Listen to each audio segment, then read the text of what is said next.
Evening, everyone. Good to see you.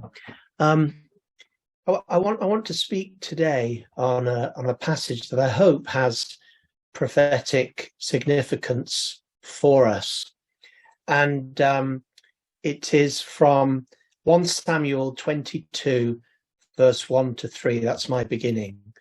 1 Samuel, chapter 22, verse 1 to 3. And I've entitled my sermon, The Adullam Hospital for Sick Souls. The Adullam Hospital for Sick Souls. 1 Samuel 22, verse 1 to 3. David departed from there and escaped to the cave of Adullam. And when his brothers and his father's house heard it, they went down there to him. And everyone who was in distress, and everyone who was in debt, and everyone who was bitter in soul, discontented, gathered to him, and he became captain over them, and there were with him about 400 men. So this is the stage in David's life. Now, he had already been anointed king and promised that he would be, he was in God's eyes king already in Saul's place, who had failed terribly. But David didn't suddenly just become king. In fact, there was quite a few years and a lot that was going to happen before he would be made king. And one of these seasons was in the cave of Adullam. He was meant to be a king, but he found himself living in a cave.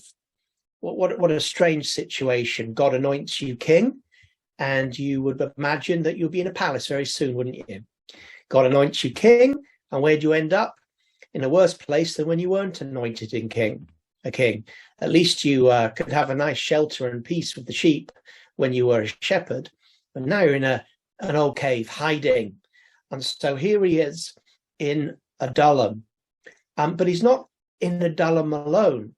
What happens, as we saw in this passage, is that people start to come to him. But the people that come to him aren't in a very good state. They're not in a good state at all. The people that come to him were in distress. Imagine that. Distressed, disappointed, distressed. They were in debt, running from debt. They'd lost everything. Imagine losing everything and being in debt, not being able to show yourself. They were poverty stricken, these people. And they were, and the Hebrew word phrase is bitter in soul. In most of our translations, it's discontented, but it's even stronger, that bitter in soul. And they gathered to him in this cave of Adullam. I mean, if David was thinking about being stepping into his kingly destiny anytime soon, he must have been a bit depressed, and he was, as we'll see in a minute, and a bit distressed about the type of people that God was sending him. He wasn't sending him the rich, he was sending him the debtors. He wasn't sending him the strong and the successful. He was sending him the distressed. God wasn't sending to him the courageous, the ones full of faith, the ones with shalom in their life, well-rounded and matured and ready for action. No, they were bitter in soul. They were bitter, angry, resentful, and discontented. So and I love it. It's like everyone who was in distress, everyone who was in debt, and everyone, it says, who was bitter in soul. Everyone. Now, of course, not everybody in Israel who were in those categories came, but I mean, for the Bible to tell this, you must imagine what a bunch of people turning up. Everyone, it's almost seemed as if everyone who was in debt. You can almost hear David carry, oh my goodness, not another. How many more are joining us today? Have they got any money to buy food? No. In fact, they're running because they're in debt and they're hungry. it's like God has sent me everyone who's in debt, everyone who's bitter, everybody who's distressed, everybody who's discontented. What a situation. And they're sending them here in the cave of Adullam. And, and I'm not at my best right now. I'm feeling like this. I'm feeling, I am struggling with bitterness. I am struggling with distress. I am very discontented and discouraged. And instead of God sending encouragers and succors and people that can help me and look after me and strengthen me, he sent me everyone who's even worse than me. So here we are in Adullam. What a group. What an atmosphere. What is God up to in this cave? Because it's not looking good. Is this ragtag group of people going to actually achieve everything? It's like God has sent the dregs of Israel, the worst of Israel, the most unable of Israel, the failures of Israel, that messed up bitterness in their soul. It's just a mess. And of course, what does it say? They did come to him, they gathered to him, and he became captain over them. And there were with him about 400 men. 400 bitter, distressed, debt-ridden, failures, 400, and they gathered to him. And he became captain over them. What a wonderful army for him to have. What great morale. And, they gathered to him because they had nowhere else to go. And so they'd come to him with some sort of hope. But how was David feeling in the cave? Was he feeling like he was the all-conquering hero when these men came? Well, no, because we have 2 Psalms that were written by David when he was in the cave of Adullam. And here is the first one. I'll give you these scriptures on the Holy Spirit WhatsApp group afterwards. Psalm 142, a masculine Psalm of David, Psalm 142, when he was in the cave, a prayer. Now, here's how David feels. I cry aloud to the Lord. I lift up my voice to the Lord for mercy. I pour out my complaint before him. Before him, I tell my trouble. When my spirit grows faint within me, it is you that watch over my way. In the path where I walk, people have hidden a snare for me. Look and see, there's no one at my right hand. No one is concerned for me. I have no refuge. No one cares for my life. I cry to you, O Lord, and I say, you are my refuge, my portion in the land of the living. Listen to my cry, for I am in desperate need. Rescue me from those who pursue me, for they're too strong for me. Set me free from my prison, that I may praise your name. Then the righteous will gather about me because of your goodness to me. So here he is. This is how he's feeling. He is troubled. I've highlighted a couple of words. He is troubled, very troubled. What's going on? What's going to happen? Where's God? What am I going to do with all these people? It was hard enough just for me and my family, and now I've got all these people. He was faint or overwhelmed. He was just overwhelmed, faint. That's talking about being very discouraged and depressed. And he feels that all around people are setting traps for him. And then he says, look, there's no one at my right hand. No one is concerned for me. I have no refuge. No one cares for my life. He feels isolated. He feels like there's no support around him. He feels like nobody cares about him. He's meant to be king, but who cares? And where's he going to find refuge? In this cave? And yet by faith he cries, but Lord, you are my refuge, my portion in the land of the living, but you're not giving me a very good portion at the moment. He's desperate in need. He needs to be rescued. He's not there looking strong. He says they're too strong for me. I'm like in a prison in this cave. But I like what he says. Set me free from my prison, that I may praise your name. Then the righteous will gather about me because of your goodness to me.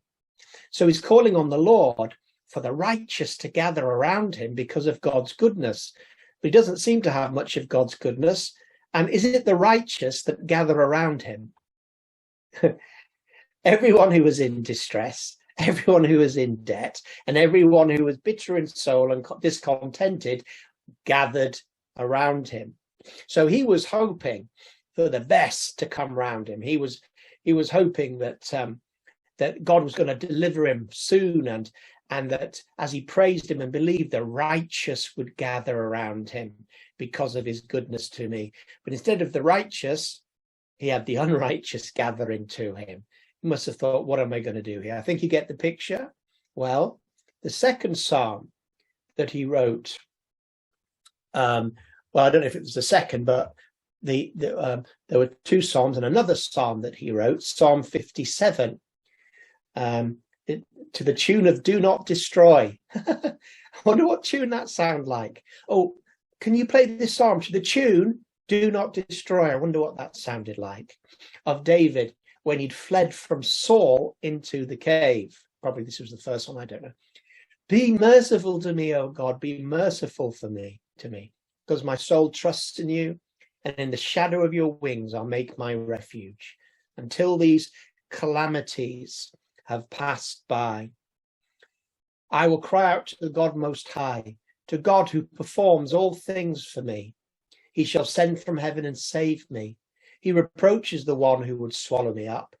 God shall send forth his mercy and truth. My soul is among lions. I lie among the sons of men, who are set on fire, whose teeth are spears and arrows, and their tongue a sharp sword. Be exalted, O God, above the heavens. Let your glory be above all the earth. They've prepared a net for my steps. My soul is bowed down. They've dug a pit before me. Into the midst of it, they themselves have fallen. My heart is steadfast, O God, my heart is steadfast. I will sing and give praise. Awake, my glory. Awake, lute and harp. I will awaken the dawn. I will praise you, O Lord, among the peoples. I will sing to you among the nations, for your mercy reaches unto heavens, and your truth unto the clouds. Be exalted, O God, above the heavens. Let your glory be above the earth. So in both of these passages, we see that that David is in a very difficult place himself. He is fighting the fight of faith, and he hasn't given up. There's faith in these things, but at the same time, although he hasn't given up, he is going through a lot of personal difficulties at the moment. A lot of doubts with the Lord, a lot of fears, a lot of bemusement, isolation, as I mentioned, being overwhelmed, dejected, imprisoned. Yet he's fighting the fight of faith because God had spoken that he would be king. Now, I'm going to fast forward for a moment to show you where we're heading, and then come back to this cave of Adullam. Let me take you to 1 Chronicles 11. 1 Chronicles 11.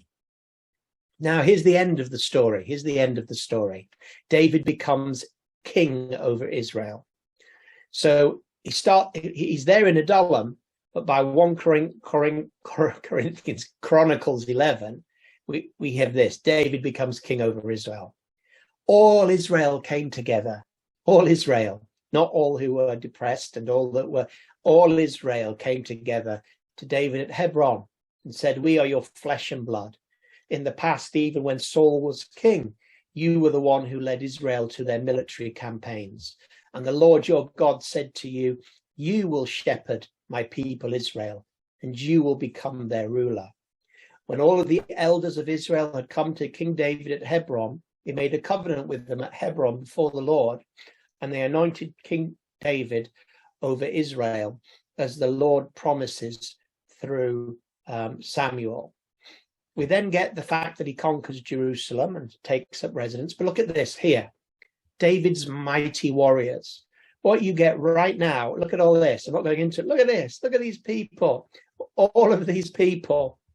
And then if you go to the next chapter, it keeps talking about David's mighty warriors, David's mighty men. These were the chiefs of David's mighty warriors. They, together with all Israel, gave kingship strong support to extend it. Now, who were these mighty men, these mighty warriors? These were the ones that were coming to him in Adullam. Adullam, this is what they had become in Adullam.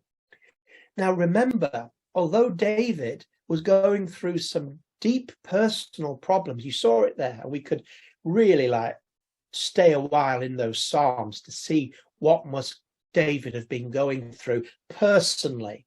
His going through doubt with God and not understanding, feeling failure in a cold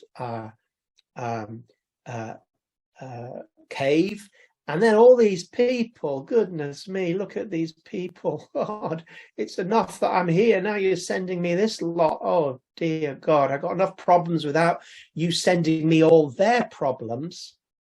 But David was a shepherd, wasn't he? He was a shepherd, and we know that the Greek word in the New Testament for shepherd is pastor. He was a shepherd. Jesus is the great shepherd, the great pastor. And of course, David is an Old Testament picture of Jesus, isn't he? Jesus is the son of David. And so we have a picture here of David, and despite all the stuff he was going through, he had time for those that were going through worse or similar. And so that's why I call it the Adullam Hospital for Sick Souls. This cave was a place that you could come to when you were at the bottom of life, when you were bitter, distressed, in debt, discontented, just, at the bottom of your barrel. You come to the hospital, Adullam Hospital, and gather to David, and you will be healed. You know, the cave of Adullam was a fortress and a sort of bandit's hideout, and it became very, very famous. In fact, people use the phrase Adullamites. I got this from Wikipedia, so it must be true. People use this phrase Adullamites, and I'll just read this to you.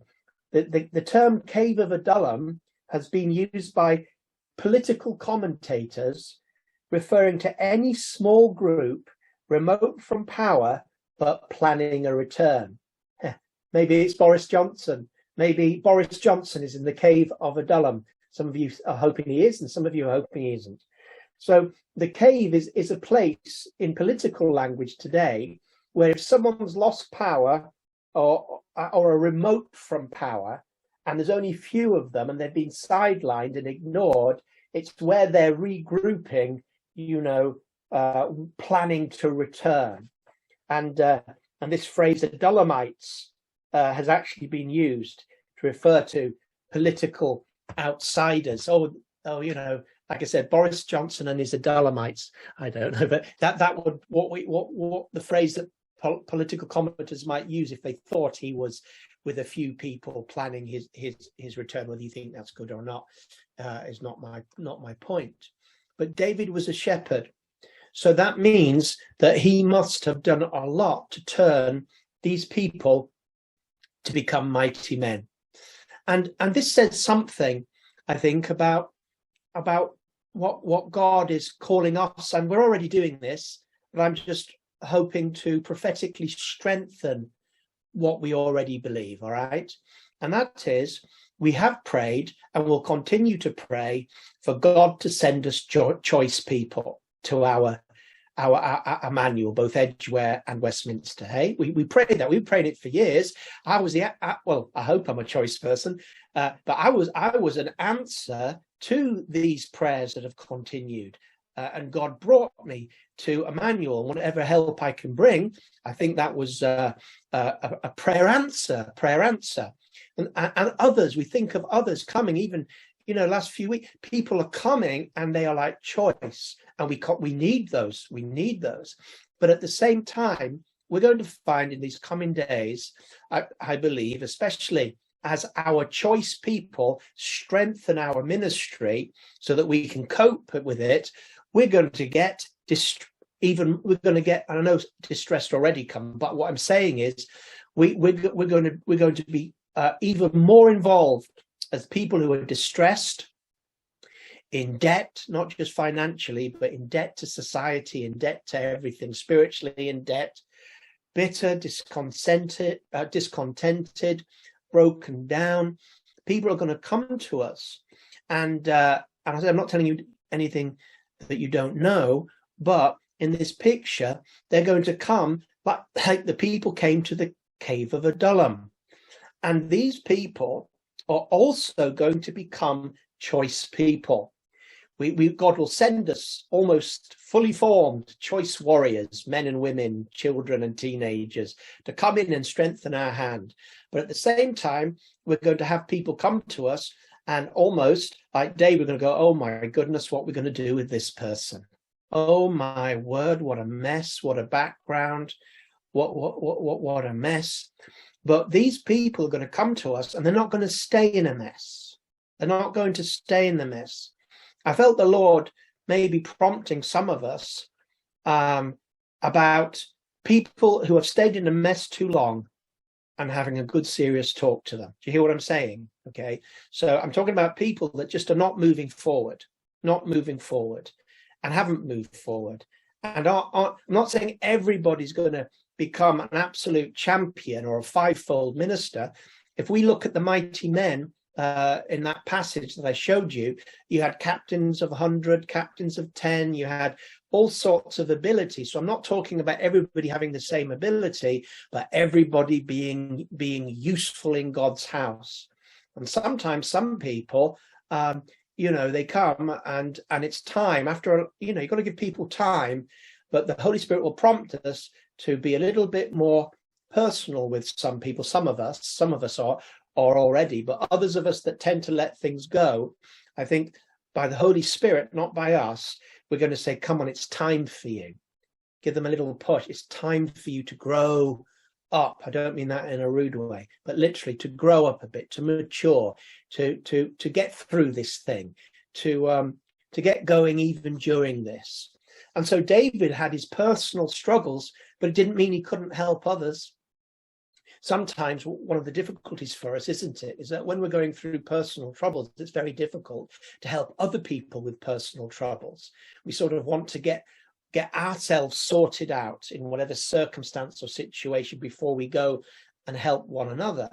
But I think what the picture of David is that the shepherd goes through things like he was going through, but still available to help others. He was a wounded shepherd helping wounded sheep, but he shepherded them. And so we're going to have people come like they did to him. And of course, they came to David. And of course, for us, it's not that they come to us. We aren't David. The David in our Adullam hospital, our Emmanuel Adullam hospital, the David is Jesus. And so we want to make disciples. In other words, we want to make people like Jesus, close to Jesus, and begin for them to draw on Jesus. The more people draw on Jesus, the less they will need to draw on us. Do you understand what I mean? So, we don't want to replace Jesus. Sometimes there's a danger amongst Christians that we want to help people, and we help them, and then before we know it, they become so reliant on us, we can't cope with it, or we get worn out by these people, or we just don't know what to do with them, because without realizing, and out of the goodness of our heart, we've basically taken Jesus's place. And so there's that sense of them coming to us. We're obviously discipling and helping and inputting and, using tree ministry and life groups and congregational and all of the other ministries that are there. But it's about bringing them to Jesus. It's about connecting them to Jesus so that they can grow strong and closer to Jesus, just like these men came to David. And I won't go into detail. I think I just wanted you to catch the fact that this is what we're there for. But he must have spoken such words of life, mustn't he, David? How do you turn round a bitter person? By encouraging, by loving, by believing in them, by understanding what they've been through, by saying that God's not finished with them and they have a future, by forming with those 400 men a sense of community. I bet he taught them to look after one another. And when one was having a bad time, the others who were doing okay could lift up that person. They became like a congregation. They must have trained together, done life together, kept one another going, and he would be speaking into their lives. He would be modeling their lives. He would be saying to people, you're feeling down? Shall I be open and transparent with you today? I am feeling down too. In fact, I feel terrible. Would you encourage me? All of this must be going on. All the things we know about discipling, pastoring, healing, speaking positively into people's lives, encouraging them, challenging them, lifting them up, praying for them. All of these things, which is discipleship and church ministry, must have been going on.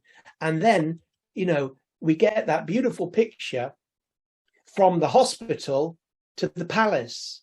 They're in this Adullam hospital for 6 souls, but these 6 souls do not remain sick.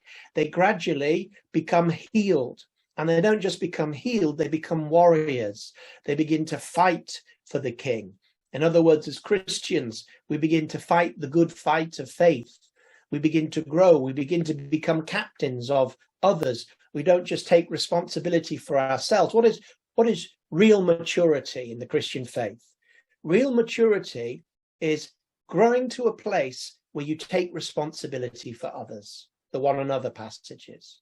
So you can only go so far thinking about me and God, feed me, minister it to me, look after me, I need help, that's fine. All of those things are fine. But there'll come a point when until you start to take responsibility for others around you, and that just might be others that you know. I'm not asking you immediately to join and be a cell leader, although some of you could be, but I'm just saying you take responsibility, even though like David, you're going through things, you're not finished, but you begin to look to the person next to you. You begin to take care, you begin to take responsibility of others. And as you do that, different levels of leadership arise, and different giftings come until God begins to use us, and we begin to see kingdom established. Jesus or David becomes established. He is the king in the cave of Adullam. He is as much the king in the cave of Adullam as he is in Hebron later with the mighty men. And Jesus is as much the king of London and the king of Westminster and Edgware and London. He's as much the king now as he will be when we grow and many come to us and get healed. You know what I mean? And when it's obvious that there is victory in the house, you know what I'm saying? Jesus hasn't changed, but we're going to take these people, the good, the ready formed, they're going to come in and help us at a high level, but we're also going to realize there are going to be some broken people who are going to be transformed through us to become incredible testimonies and mighty men and women at different levels of gifting for the future. This is what God is doing. And I finish on this. Remember, is it 1 Corinthians 1 or 2? I finish on this. When Paul says, think about how many of you, think about who was called by the Lord. Think of your calling. Not many wise in this world, not many rich, not many famous, not many wealthy, not many strong. But it seems that God chooses the weak things to shame the wise, as well as God already having done works in weak people in other places that he will then send to us strong. We will and have and will continue to and see that we will have weak people come to us, but they will not remain weak. We will take them into the Adullam hospital until they're ready and strong to minister alongside us. Thank you, Pastor Peter.